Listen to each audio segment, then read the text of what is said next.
Hello అందరికీ, ఇలాంటి plain బ్యాంగిల్స్ని మనం ఇంట్లోనే 5 మినిట్స్లో చాలా అందంగా మార్చుకోవచ్చండి. ఇదైతే యూనిక్ ఐడియా, నాకు ఐడియా వచ్చింది, సో వెంటనే చేసేసాను.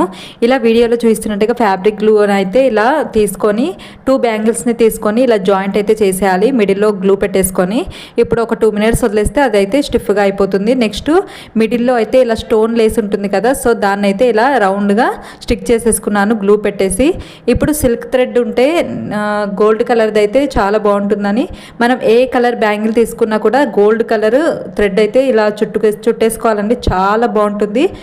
ఒక 4 రౌండ్స్ చుట్టేసుకొని స్టార్టింగ్ గ్లూ పెట్టేసుకొని థ్రెడ్ని అయితే ఇలా 2 స్టోన్స్ వదిలేసి ఇలా రౌండ్గా అయితే చుట్టేసుకోవాలండి. ఫైనల్గా లాస్ట్లో కూడా గ్లూ పెట్టేసుకొని క్లోజ్ చేసేసుకోవాలి. ఇలా 2 అయితే ప్రిపేర్ చేసుకున్నాను, చాలా బాగున్నాయి కదా, సైడ్ బ్యాంగిల్స్ లాగా చాలా బాగుంటుంది. మిడిల్లో కూడా ఇలా స్టోన్స్ అయితే పెట్టేసుకున్నాను. నచ్చితే మాత్రం లైక్ చేసి ఫాలో చేసేయండి. Thanks for